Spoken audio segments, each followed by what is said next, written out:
You're standing in the baby aisle staring at a wall of pacifiers: orthodontic, round, butterfly shield, silicone, latex, newborn size, 6 to 12 months.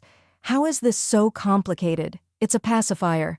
Here's the thing. The right pacifier can make a real difference. It can soothe your baby, support healthy oral development, and give you a few minutes of peace. The wrong one? Your baby will spit it out every single time. In this guide, I'll break down everything you need to know: shapes, sizes, materials, and exactly when to introduce and when to wean. Let's get into it. First, let's be clear. Pacifiers are optional. Some babies love them, some want nothing to do with them, and that's okay. But there are real benefits. Sucking is a natural reflex that calms babies. It helps with sleep, fussy periods, and transitions. The American Academy of Pediatrics actually recommends pacifier use during sleep because it reduces the risk of sudden infant death syndrome. Pacifiers also provide measurable pain relief during shots and blood draws, and they help babies learn to self-soothe, which is a foundation for healthy sleep habits. Now, when should you hold off? If you're breastfeeding, most lactation consultants recommend waiting until breastfeeding is going well, usually 3 to 4 weeks, before introducing one. And if your baby consistently refuses it, don't force it. They might just not be a pacifier baby.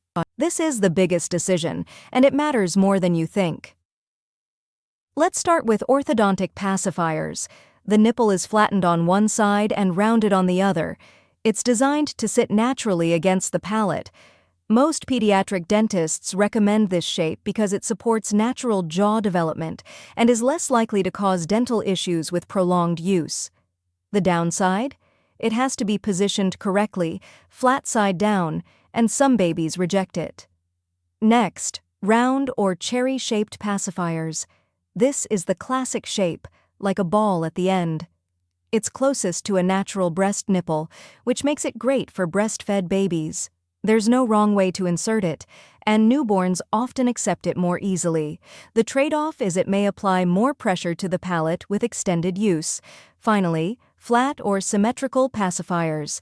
They're flattened on both sides, sit the same way, no matter how baby holds them. A good middle ground. So which should you choose? For breastfed babies, start with round. For bottle-fed babies, orthodontic is usually best. Or honestly, buy 2 or 3 different shapes and let your baby decide. Pacifiers come in specific sizes for a reason. The nipple length and shield size need to match your baby's mouth. For newborns, 0 to 3 months, you want the smallest nipple size, a smaller shield, lightweight construction, and the softest material. At 3 to 6 months, you move up. Slightly larger nipple, medium shield. Baby's mouth and jaw are growing and they need a pacifier that grows with them.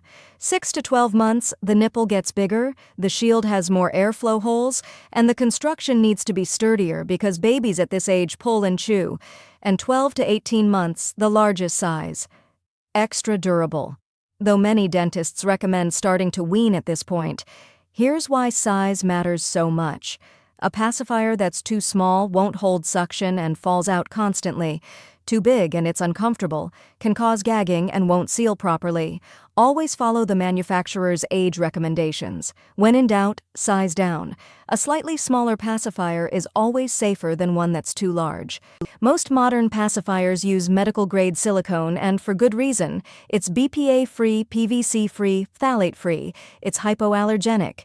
Easy to clean and sterilize, doesn't retain odors or flavors, more durable, lasts longer, and because it's clear you can easily spot any damage. Latex is the traditional option. It's softer and more flexible, feels more natural in baby's mouth, and some babies strongly prefer it.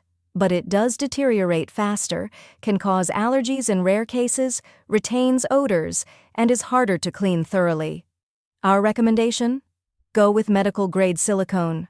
The pacifiers we carry at MOOGCObaby.com are all 100% BPA-free medical-grade silicone. We won't sell anything we wouldn't give our own babies. Check out our pacifier collection for options that are trusted by over 200,000 mothers. Let's address the elephant in the room. You've probably heard that giving a pacifier too early will cause nipple confusion and ruin breastfeeding. Let me tell you what the research actually says. A 2016 Cochrane review, one of the most respected sources in medical research, found no significant effect of pacifier use on breastfeeding duration or exclusivity when introduced after breastfeeding is established. The AAP itself states that pacifier use does not appear to cause nipple confusion in healthy full-term infants. Most breastfeeding issues blamed on nipple confusion are actually caused by other factors: latch problems, low supply, or tongue tie. The smart approach is simple: wait until breastfeeding is established, usually 3 to 4 weeks. Choose a breast-shaped round pacifier. Don't use the pacifier to delay or replace feeds. If baby is hungry, feed them. And always watch for feeding cues. Bottom line? Nipple confusion is largely a myth, but timing and choosing the right shape still matter. Safety is non-negotiable. Here's what every pacifier must have: one-piece construction, no parts that can break apart and become choking hazards. Ventilation holes in the shield, at least 2 holes for airflow. A shield wider than baby's mouth to prevent the entire pacifier from going in. BPA-free, PVC-free, phthalate-free. And it should meet CPSC safety standards. Now here's what to never use: homemade pacifiers like a bottle nipple on a cap, pacifiers with liquid-filled nipples, pacifiers attached to strings, ribbons, or cords around baby's neck, any pacifier with cracks, tears, or discoloration. And for maintenance, sterilize before first use by boiling for 5 minutes.